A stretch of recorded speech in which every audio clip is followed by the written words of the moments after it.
Amém. Em Gênesis, capítulo 11. À medida que você encontrar o texto, coloque em pé. Iremos fazer a leitura do versículo 1 ao 9. Peço que esteja orando por mim. A voz está muito ruim. Mas o que passou gripe para mim, gente. Foi de propósito. Ontem foi Melk. Ontem não, domingo passado foi Melk, hoje sou eu. A culpa é dele, tá? Brincadeira, irmãos. Gênesis 11, de 1 a 9. Acompanhe a leitura da palavra do Senhor. Ora, em toda a terra havia apenas uma linguagem e uma só maneira de falar. Sucedeu que, partindo eles do Oriente, deram com uma planície na terra de Siná e habitaram ali. E disseram uns aos outros: vinde e façamos tijolos, e queimemo-los bem. Os tijolos serviram de pedra, e o betume de argamassa. Disseram: vinde, edifiquemos para nós uma cidade, e uma torre cujo tope chegue até os céus, e tornemos célebre o nosso nome, para que não sejamos espalhados por toda a terra. Então desceu o Senhor para ver a cidade e a torre, que os filhos dos homens edificavam. E o Senhor disse: eis que o povo é um, e todos têm a mesma linguagem. E isto é apenas o começo. Agora não haverá restrição para tudo que intentam fazer. Vinde, desçamos, e confundamos ali a sua linguagem, para que um não entenda a linguagem do outro. Dessarte o Senhor os dispersou dali pela superfície da terra, e cessaram de edificar a cidade. Chamou-se por isso o nome de Babel, porque ali confundiu o Senhor a linguagem de toda a terra, e dali o Senhor os dispersou por toda a superfície dela. Vou sentar, irmãos. A ideia era pregar esse texto todo hoje à noite, mas nós vamos tentar nos aprofundar mais ainda no texto. Dessa feita, nós vamos dividir o texto, ainda que ele seja uma sequência, até o versículo 9. Nós vamos dividir o texto do versículo 1 ao versículo 2, e depois do versículo 3 ao versículo 9. A ideia é passarmos hoje pela manhã do 1 ao 2 e à noite do 7 ao 9. Se eu tiver voz, a gente vai conseguir fazer. Senão, que vai estar conosco hoje é o pastor Laércio, pregando a palavra do Senhor. Mas, queridos, eu queria que você atentasse para esse texto e atentasse para a seguinte fala. A Organização das Nações Unidas é uma organização internacional, fundada em 1945, atualmente composta por 193 estados. Quando você entender estados, entenda países. Membros. A ONU e o seu trabalho são guiados pelo propósito e princípio contidos em sua carta fundadora. A ONU evoluiu ao longo dos anos para acompanhar um mundo em rápida mudança. Mas uma coisa permanece a mesma. Continua sendo, preste atenção nisso, continua sendo um único lugar da Terra onde todas as nações do mundo podem se reunir, discutir problemas comuns e encontrar soluções compartilhadas que beneficiam toda a humanidade. Talvez você seja que nem eu, talvez você seja como eu já fui, alguém que quando olhava para os problemas do mundo, problema do globo em que nós vivemos, se perguntava: cadê a ONU? Você já se fez essa pergunta? Cadê a ONU? Será que a ONU não vai fazer nada? A ONU não está vendo isso? Cadê a ONU? Será que eles não vão intervir? A Organização das Nações Unidas deveriam resolver esse problema. Deveriam resolver tudo. E veja, não se engane. É assim que muitos pensam até hoje. Você quer uma prova clara disso nos nossos dias? Uma prova nítida dessa realidade? Se lembre daquilo que aconteceu na pandemia. Os olhos da mídia e os olhos das pessoas estavam onde? No tempo em que nós vivemos de uma crise pandêmica na nossa nação e também no mundo. Na ONU. Se lembra disso? Talvez se diga: pastor, não estava na ONU. Estava. E eu provo a você. Por meio de reportagens, você pode ver muito bem aquilo que a mídia falava. E também na boca de muitas pessoas. O que as pessoas estavam olhando na época da pandemia era: o que é que a OMS vai fazer? O que é que a OMS vai fazer nessa situação? E você pode estar pensando: pastor, o que é que tem a ver a OMS e ONU? A Organização Mundial de Saúde, que é a OMS, é uma organização especial de quem? Da ONU, das Nações Unidas. E eram eles, nesse período que nós vivemos, os salvadores da pátria. Veja, preste atenção nisso. Se a OMS falasse que era para usar máscara, o povo usava. Olha, você tem que usar máscara porque a OMS falou.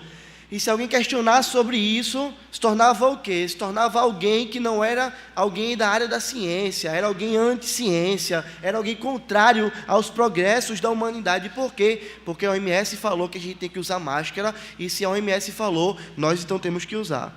Se a OMS afirmasse que deve ser feito lockdown para deixar trabalhadores em casa e sem trabalho, o povo defendia isso com unhas e dentes. Quem nunca ouviu a célebre frase da pandemia, primeiro a saúde e a economia a gente vê depois, diziam muitas pessoas. Se o OMS falasse que o remédio funcionava, o povo tomava. Se o OMS falasse que o remédio não funcionava, o povo não tomava, porque tudo que o povo precisava era de alguém que salvasse ao povo e trouxesse paz ao povo. Se o OMS falasse que o Covid era uma pandemia mundial, as pessoas diziam que sim. Se o OMS declarasse que a pandemia acabou, as pessoas estavam tranquilas. Queridos irmãos, foi assim que as pessoas viveram. Da noite para o dia, estava todo mundo mascarado, em pânico, trancado em casa. E por quê? Porque o OMS falou, porque o OMS decretou uma pandemia mundial. E qual era a esperança do povo também? Veja, o povo não apenas dependia da OMS para poder ter um tipo de paz social no meio do caos. O povo também tinha esperança na OMS, colocava os seus olhos nela. Veja, o que a OMS vai fazer? Quando será que vai ser lançada uma vacina? Será que a OMS vai conseguir vencer o vírus? Por que isso, queridos? Porque o povo esperava tanto na Organização Mundial da Saúde e seguia tanto o que essa organização falava, por causa daquilo que nós vimos aqui claramente estabelecido como princípio sobre o que é a ONU, que nós acabamos de ler, retirado do próprio site da ONU. Mas uma coisa permanece a mesma. Preste atenção nisso. Continua sendo o único lugar da Terra onde todas as nações do mundo podem se reunir, discutir problemas comuns e encontrar o quê? Soluções compartilhadas que beneficiem a toda a humanidade. Você sente falta de algo nessa fala? Parece muito bonito, não é verdade? Mas você sente algo que falta claramente na fala da Organização das Nações Unidas. Você percebe que não há Deus aqui. Você percebe que a solução para os problemas comuns da humanidade se encontra na reunião de um povo, em um povo junto, discutindo, debatendo problemas e trazendo a solução para o povo. Veja, essa é a clara narrativa que nós temos hoje. Um homem acredita que é capaz de viver exatamente como a ONU pensa. A ONU não menciona Deus como aquele que dá sabedoria aos homens, como aquele que intervém, como aquele que resolve os problemas do ser humano, porque a ONU acredita que são os países juntos que podem fazer isso, e a ONU não acredita em Deus. E é dessa mesma maneira que os homens vivem na atualidade. Eles se acham capazes de resolverem os seus próprios problemas, capazes de intervirem em situações e lidarem como eles quiserem, porque um homem sempre tende a viver sem os mandamentos do Senhor, e ele acha que os mandamentos do Senhor não são bons para eles, e que eles não precisam dos mandamentos do Senhor, porque eles sabem o que é melhor para si mesmos. Mas pastor, por que você está falando isso? Por que você traz isso como introdução de um sermão? Ora, irmãos, eu trago isso como introdução desse sermão, porque nós vemos Eclesiastes 1:9, que o Senhor diz assim: o que foi é o que há de ser. Perdão. E o que se fez, isso se tornará a fazer. Olha agora, nada após novo debaixo do sol. Nada a novo debaixo do sol. Essa vida independente, essa busca por juntar povos para ter a solução dos seus problemas. Essa vida autossuficiente, dependente de Deus. Essa vida onde se negligencia o mandamento do Senhor e se vive para si mesmo, buscando a sua própria glória, não é uma novidade. E nós podemos ver isso aqui nesse texto que nós estamos meditando hoje, texto que nós adentraremos hoje, um texto que está situado após o dilúvio. Os homens, eles continuam então agindo da mesma maneira. Veja, preste atenção para você entender a profundidade disso. Deus matou toda a raça humana, com exceção da família de Noé, que foi salva na arca. Deus matou todos os animais. O que é que nós deveríamos, irmãos, esperar encontrarmos aqui? O que nós deveríamos esperar encontrarmos aqui seria de fato um povo obediente ao Senhor, um povo multiplicado e que teme a Deus. Mas o que é que nós encontramos aqui? Depois daquele relato de Moisés, do catálogo das nações, Moisés volta para esse ponto, para preparar o terreno para a vinda de Abraão, no capítulo 12, mostrando que o homem continua se corrompendo contra o Senhor. E veja, é apenas o Senhor que pode intervir para salvar o homem, por isso que Deus vai levantar depois uma nova linhagem a partir de Abraão, e Deus vai preservar esse povo, porque se Deus não preservar esse povo, o que acontece é que o povo sempre vai se contaminar, sempre vai se rebelar contra o Senhor. E é isso que nós encontramos nesse texto, irmãos. Nós encontramos nesse texto um povo que continua se rebelando contra o Senhor. Veja o que diz o versículo 1 e o versículo 2. Abra sua Bíblia e observe. Ora, em toda a terra havia apenas uma linguagem e uma só maneira de falar. Sucedeu que, partindo eles do Oriente, deram com uma planície na terra de Siná, e habitaram ali. Esses são homens, irmãos, que viveram num período relativamente pós-dilúvio. A gente não sabe a quantidade de anos aqui, mas o que a gente já tem aqui é uma certa população. Então, os filhos de Noé geraram filhos, esses filhos geraram outros filhos. Nós poderíamos pensar aqui, talvez por volta de 100 anos pós-dilúvio, 200 anos pós-dilúvio, daria para ter uma ideia, uma média, algo mais ou menos nesse tipo, talvez fosse uma ideia, mas a gente não pode cravar nada porque a Escritura não ensina. Mas o que a gente sabe é, 100 anos é um tempo curto nesse período, 200 anos é um tempo curto também nesse período. Esses homens eram um povo então pós-diluviano, esses homens sabiam do que havia acontecido no dilúvio, de que Deus havia matado todo mundo. E o que eles deveriam fazer? Temer a Deus, temer ao Senhor. Se lembrar, ter cravado na sua mente a ira de Deus por conta do pecado, a consequência do pecado, o quão grave é desobedecermos ao Senhor. Esses homens deveriam temer, irmãos, a um Deus que destruiu tudo, a um Deus que se mostrou como o dono da chuva, dono dos lençóis freáticos, da água que está embaixo da terra, dono do mar, de todos os oceanos. Um Deus que quando mandou a chuva parar, a chuva parou. Quando quis que as águas baixassem, as águas secaram. É esse Deus que o povo dali havia contemplado e visto essa realidade na sua frente.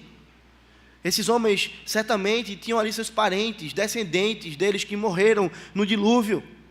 Sabiam, estava claro que o salário do pecado é o quê? É a morte. Deus cravou isso em todo o globo, mostrando que não há acepção de pessoas e que não há como o homem se livrar do Senhor se ele se rebela contra o Senhor. E o que é que eles fizeram? Temeram a Deus? Amaram ao Senhor?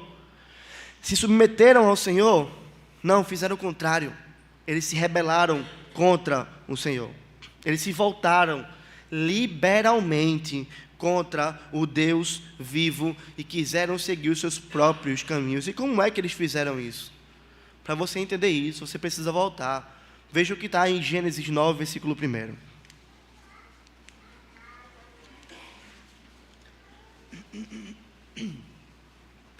Abençoou Deus a Noé e a seus filhos, e lhes disse: sede fecundos, multiplicai-vos, e o que? Enchei a terra.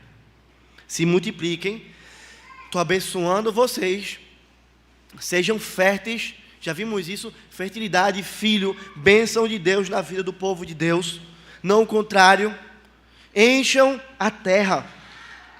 Essa é uma ordem do Senhor. se espalhem, povoem a terra.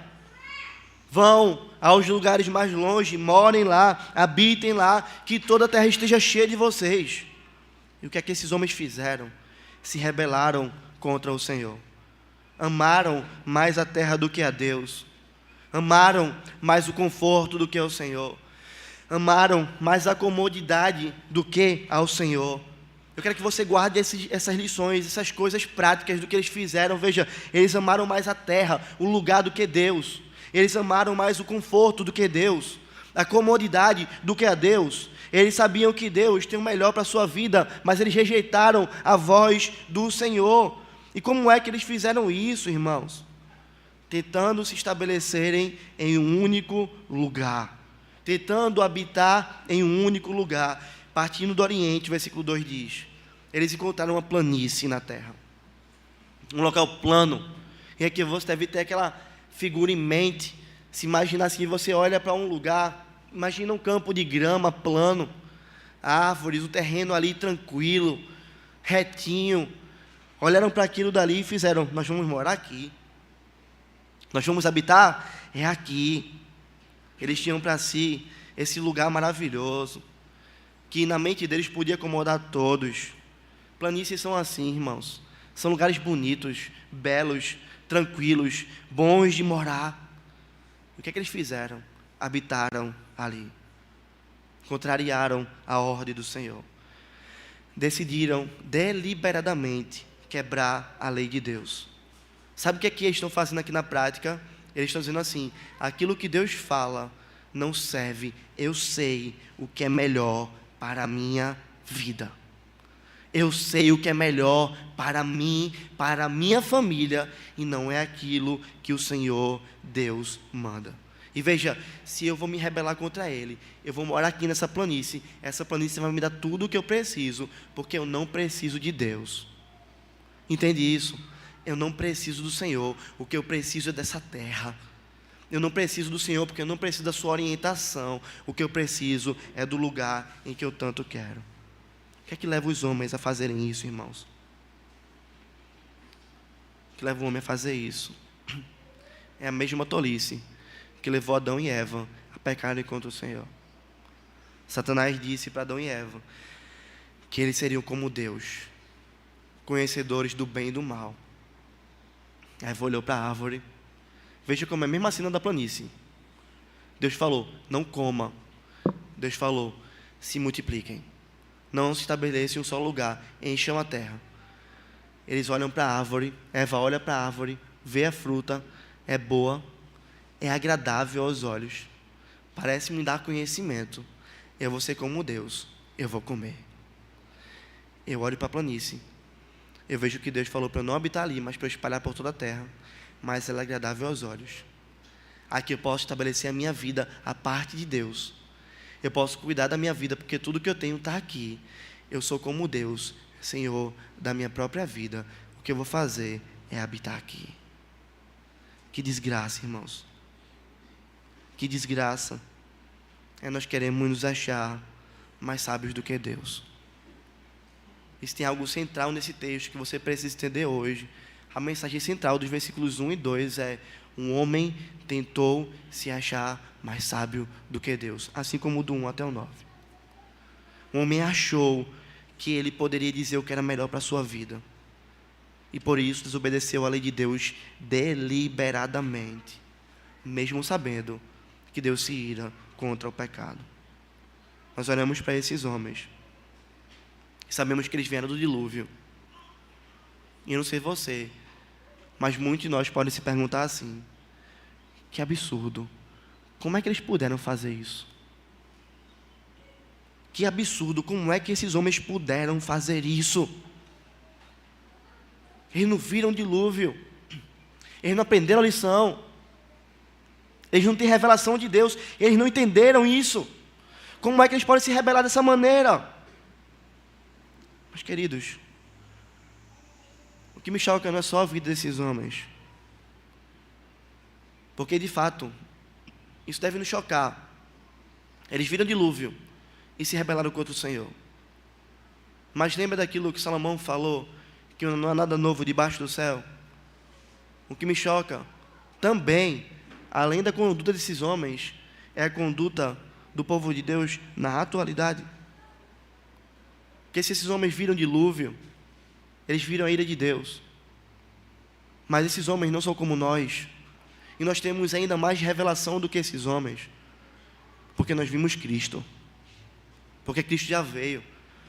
Morreu há 2000 anos atrás na cruz do Calvário. Cumpriu toda a promessa de Deus. Em Cristo Deus mostrou para mim e para você que Ele é um Deus verdadeiro, que conduz a história, que derrama dilúvio, que prepara um povo, que cumpre sua promessa, que traz Cristo, que derrama a ira dele no Filho dele. E veja, o Filho de Deus, a morte do Filho de Deus, entenda, é muito mais horrenda do que o dilúvio. Não sei se você já parou para pensar nisso. E o engano do nosso coração é, morreram muitos no dilúvio. A raça humana morreu ali, com exceção da família de Noé. Mas, amado irmão, todos aqueles mereciam morrer. Todos aqueles morreram por conta do seu pecado. Cristo veio e recebeu a ira de Deus sem merecer nenhuma gota da ira de Deus. Nenhuma gota da ira de Deus merecia cair sobre Cristo. Mas Deus satisfez a sua justiça, derramando a sua ira sobre o seu Filho. Se o dilúvio foi horror, a cruz do Calvário é um show de horrores. É algo muito mais aterrorizador do que o dilúvio. Também demonstração, assim como o dilúvio foi demonstração do amor de Deus, salvando Noé e sua família e os animais, preservando o povo na arca. Nós sabemos que a arca prefigura Cristo. E também Deus demonstrou o seu amor, a sua misericórdia, a sua graça em Cristo, mostrando que todos aqueles que entram nele, arrependidos dos seus pecados e creem nele, são salvos da ira de Deus. Deus demonstrou na cruz do Calvário, com muito mais clareza do que no dilúvio, a sua ira e a sua misericórdia. Nós sabemos disso, irmãos. Nós sabemos que Deus é Deus que conduz a história, que faz isso.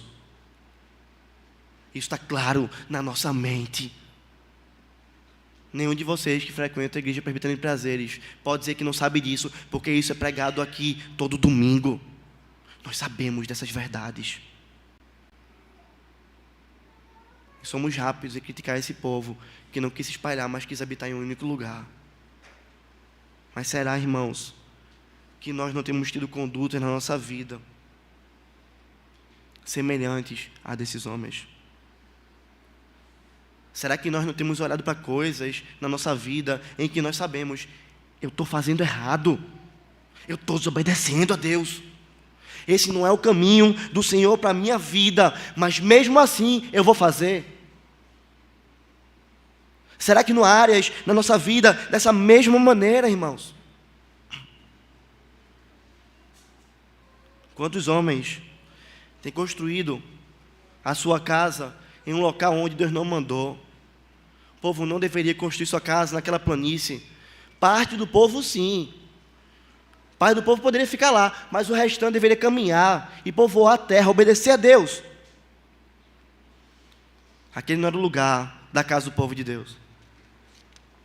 Mas o povo de Deus tentou edificar sua casa fora da vontade do Senhor. Ou o povo criado por Deus. Os homens. E quantos homens hoje não têm construído sua casa fora de casa?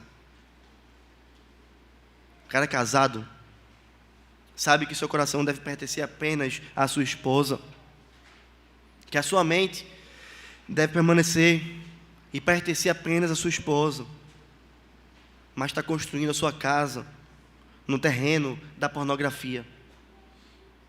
Quantos jovens que não são casados, mas que sabem que são noiva de Cristo, que sabem que o seu coração deve pertencer só a Cristo, jovens solteiros, que têm construído a sua casa na pornografia, num lugar onde não deveriam construir a sua casa. Quantos não estão assim, homens e mulheres? São pessoas que estão construindo a sua casa fora do Senhor, em um terreno nunca mandado por Deus, um terreno da pornografia. Aqueles que têm construído a sua casa no coração de outras mulheres. Aquele marido, aquela esposa que vive conversando com outra pessoa. Olha, eu abro meu coração para essa minha amiga, ela me ouve. Eu abro meu coração para esse meu amigo, ele me ouve, ele é alguém que me acolhe. Eu divido meus sentimentos com ele me acolhe, ele me abraça, ele cuida de mim. Esse amigo é uma bênção. E por que você não fala para sua esposa que minha esposa é chata? Porque meu marido é chato. E vão se deixando levar pelas conversas. Quando verem, colocam o teto da casa, se mudam para aquela casa, abandonam a sua família. Há pessoas que mesmo casadas, irmãos, têm construído sua casa fora da sua casa, sustentando outras famílias, vivendo com outra mulher, vivendo com outro homem, às vezes de cama em cama, de motel em motel, de quarto em quarto, construindo sua vida em um terreno onde Deus não deseja, onde Deus nunca mandou, onde Deus é o contrário, construindo sua vida no terreno do adultério. Sabe por quê, querido? Os homens fazem isso porque para eles o adultério é uma planície tranquila e prazerosa, onde eles podem construir sua casa e afrontar a Deus.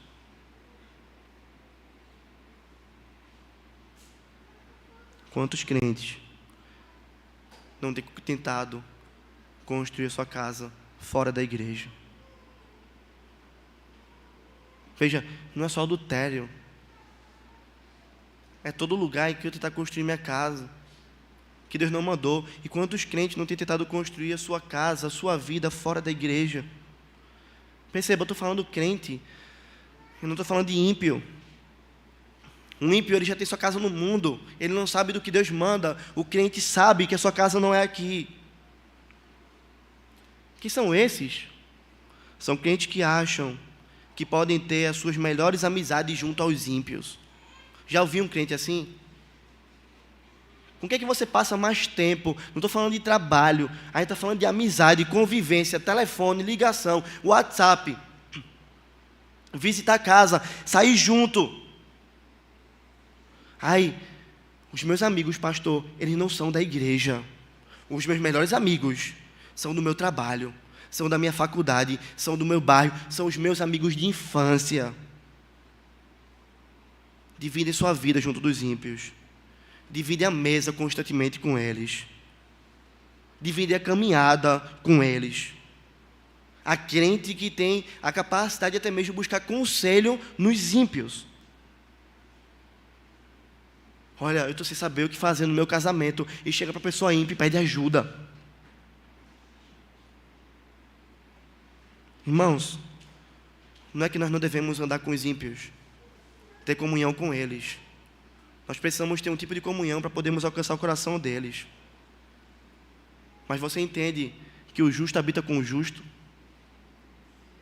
Sabe por quê? Porque a palavra de Deus fala que a boca da gente fala daquilo que o nosso coração está cheio. Se a sua vida é de uma amizade ímpia e tranquila com o ímpio, provavelmente você está falando a linguagem dele, porque ele gosta de te ouvir. Eu duvido que vai ter um ímpio, que vai ser amigo seu, amar com você todo o tempo, gostar de conversar horas e horas com você, se você virar para ele direto e dizer, adultério é pecado, pornografia é pecado, mentira é pecado, brincadeira errada é pecado, mentira é pecado, está pecando. Não ir para a igreja é pecado, rejeitar Cristo é pecado. Ó, tu vai para o inferno. Se não se arrepender, tu vai para o inferno. Tu está entendendo isso? Tu vai para o inferno. Nossa boca fala daquilo que o nosso coração está cheio. Nós temos amizade com os ímpios, andamos com os ímpios, temos prazer neles, porque nós construímos a nossa casa, ou tentamos construir fora da igreja. Começamos a falar com eles, como eles, agirmos como eles, a brincarmos como eles, a participarmos das coisas que eles participam. Porque nós achamos que nós devemos construir nossa casa fora de onde o Senhor está. E sabe qual é a fala? Os ímpios são legais. Pastor, eu monto um negócio com ímpio, porque eu não encontro crente dentro da igreja com tanta capacidade como os ímpios. Eu namoro com o ímpio, porque dentro da igreja não tem crente para que eu possa namorar. São assim, irmãos. As pessoas estão construindo as suas casas nas planícies desse mundo, vivendo lá, recebendo tapinhas nas costas e achando que isso é bom. Mas não é só isso. Nós agimos assim quando a gente negligencia o dia do Senhor. É a mesma coisa que a gente tanto fala aqui. Quando eu olho para a igreja, para o culto ao Senhor, e eu prefiro lazeres, e eu levo minha família para outros lugares e não para a igreja, e eu fico na minha casa, eu não vou para a igreja, e eu negligencio a comunhão dos santos, o pedaço do céu. O que eu estou falando é: Senhor, eu sei o lugar aonde eu posso construir melhor a minha vida e a vida da minha família. Senhor, meus filhos não precisam estar na igreja hoje, o que eles precisam é estar passeando. Meus filhos não precisam estar na igreja hoje, o que eles precisam é estar dormindo. Meus filhos não precisam disso, eu não preciso disso, minha família não precisa disso.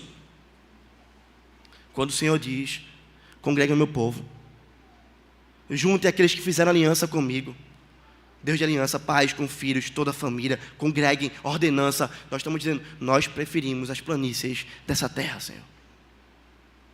É isso, Senhor, que nós preferimos. E quantos crentes, irmãos, têm feito isso? É rebeldia contra o Senhor deliberada. É procura de construir uma casa onde Deus não mandou. A gente não vai chegar nisso agora. Mas se você leu com atenção, você viu. O Senhor desbaratou os planos dos homens. O Senhor desbaratou a construção daquela casa, daquela cidade, daquela torre. Porque o Senhor mostra: sem mim, vocês não podem construir nada que funcione. Sem mim, não há solidez na sua sabedoria. E a gente vai ver isso com mais detalhes depois. Deus chega a zombar desses homens descendo para ver a torre. Deixa eu ver essa torre tão grande, deixa eu descer aqui para ver. Isso que é construído com tanta sabedoria, com tanta altura. Deixa eu ver, eu preciso descer do céu para ver, que daqui eu não estou enxergando. É assim a sua vida, se você tenta construir ela fora do Senhor. Mas, irmãos, esse texto tem tantas implicações. Porque perceba, quantos crentes têm feito isso com a obra missionária? Quantos de nós temos feito isso, irmãos? Pergunte-se uma coisa hoje: por que a igreja hoje não é tão missionária como a igreja da Reforma? Por que a igreja hoje não é tão missionária como a igreja na época dos puritanos? Porque nós não somos tão envolvidos com missões como, por exemplo, eram os moravianos, um povo que era completamente envolvido com missões. 2 jovens desse povo se venderam como escravos para poder ir em uma ilha e pregar o evangelho.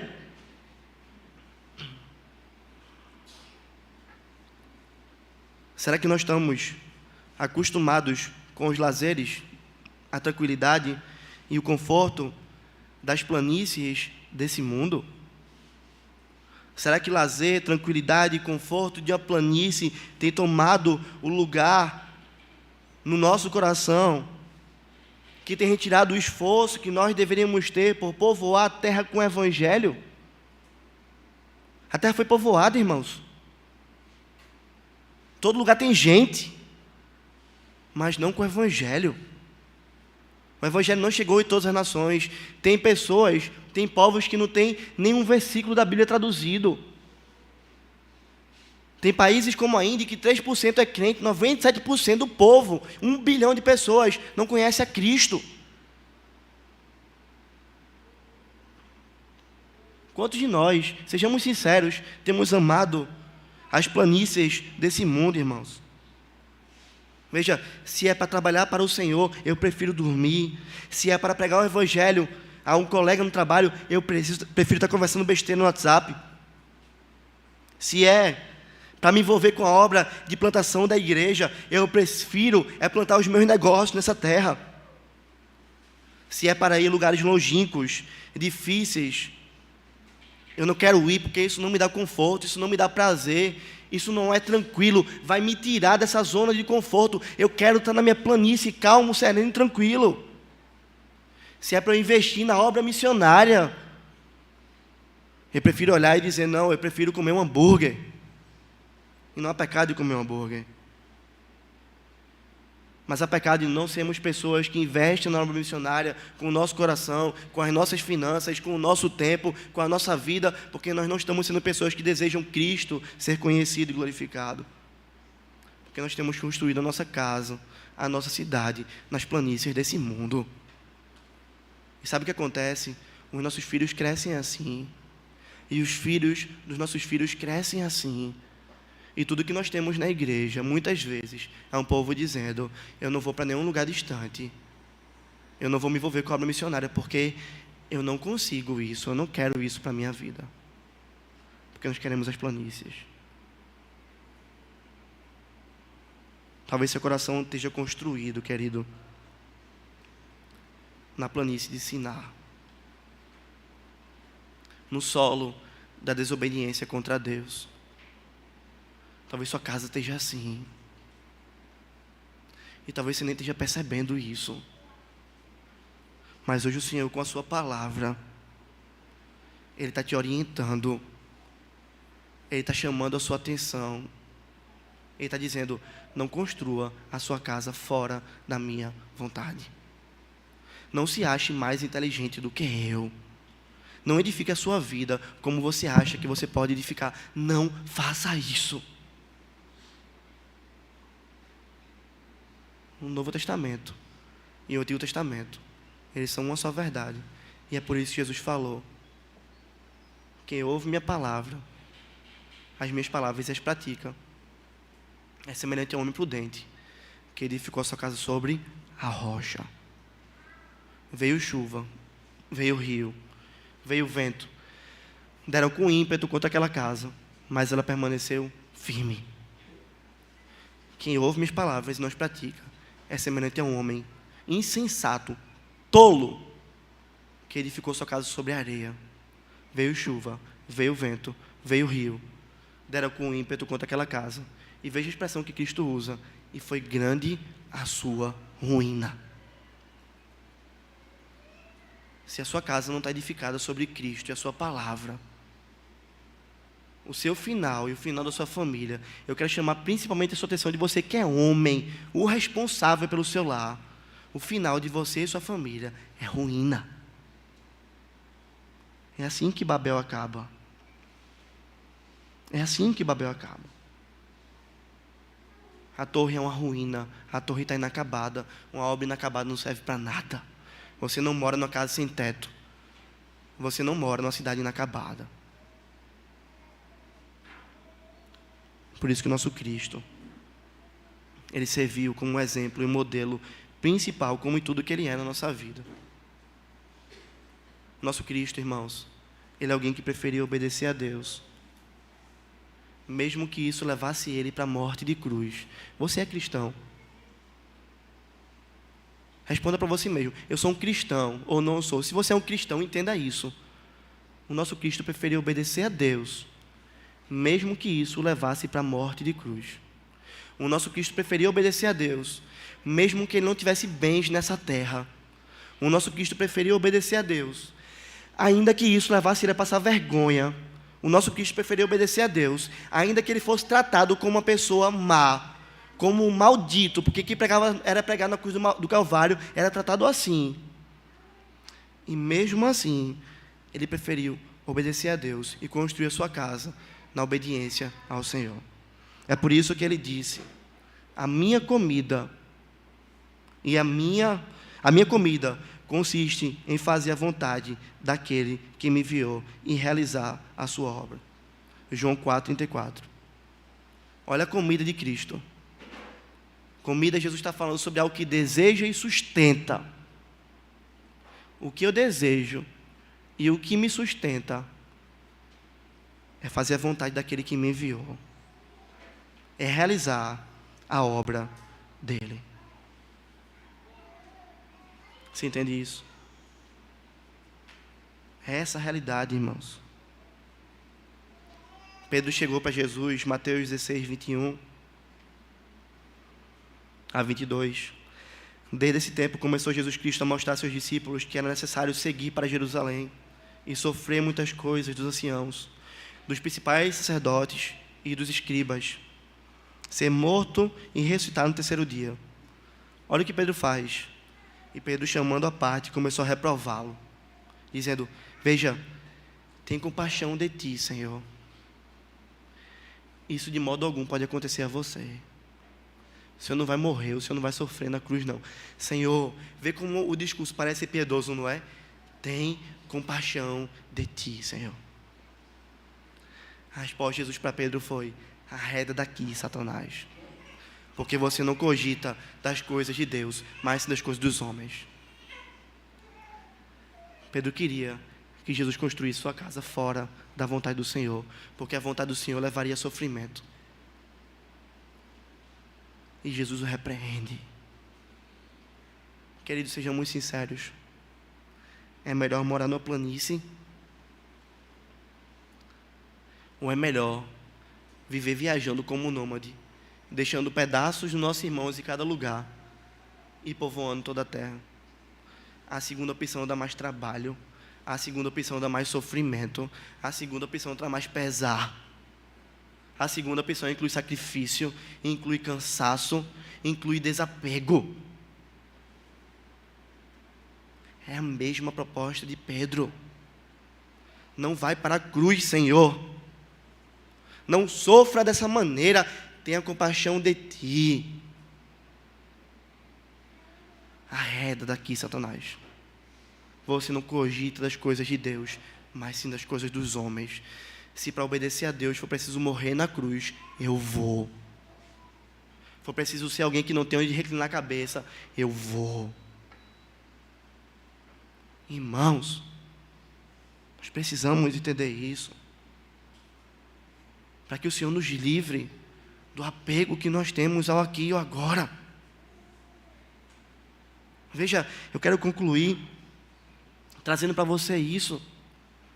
O pecado, ele sempre vai oferecer a gente uma espécie de prazer.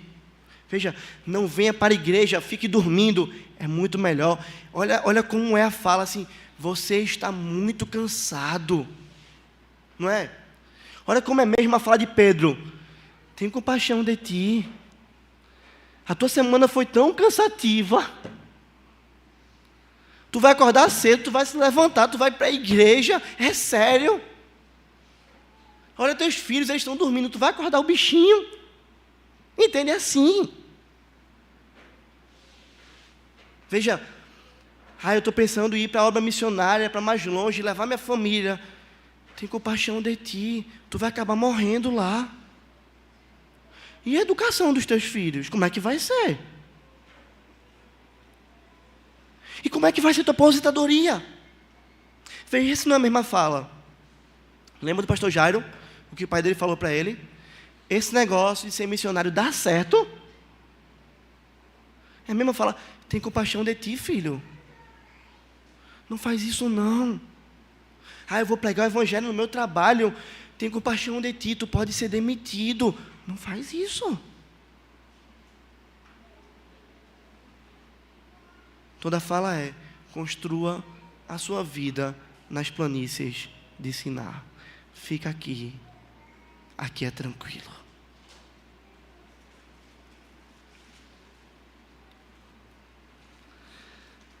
Deus não nos chama para isso, irmãos. Deus não nos chama para isso. Por isso que Martinho Lutero disse: uma masmorra com Cristo, uma prisão profunda, sombria, gélida. Uma masmorra com Cristo é um trono. Uma masmorra com Cristo é um trono. Mas um trono sem Cristo é um inferno. Uma masmorra com Cristo é um trono, irmãos. Mas um trono sem Cristo é um inferno. Porque não há lugar de tranquilidade, solidez, paz, segurança que não seja em Cristo. E esse texto mostra isso para a gente. Meu desejo é que Deus nos abençoe e aplique sua verdade no nosso coração. Que Ele nos livre, irmãos, desse mundo. Que Ele nos livre de nós mesmos. Que Ele nos livre da busca por prazer. Enquanto esse prazer nos levar para longe da vontade do Senhor. Para que nós construamos a nossa vida não nas planícies de Siná, mas sim onde o Senhor, o nosso Deus, mandar. Que Ele assim nos abençoe. Fiquemos de pé, vamos orar ao nosso Deus.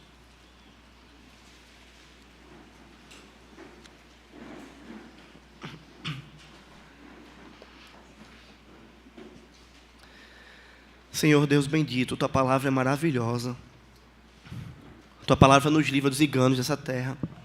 Tua palavra é santa, bendita, é justa. Nos leva aos confins da terra, Senhor, mas não nos deixa plantados fora dela. Ó Deus, que o Senhor faça isso conosco, Deus. Ó Deus, nós temos clamado ao Senhor por isso. Aviva-nos, Senhor. Arranca-nos, Deus, desse mundo. Arranca o nosso coração desse mundo. Arranca os nossos olhos desse mundo. Ó Senhor, a começar de mim. Faz isso com cada um de nós, Senhor. Ó Senhor, que não exista nada mais e nada menos no Teu povo do que um povo completamente sedento, carente e desejoso de ouvir e praticar a Tua vontade, Senhor.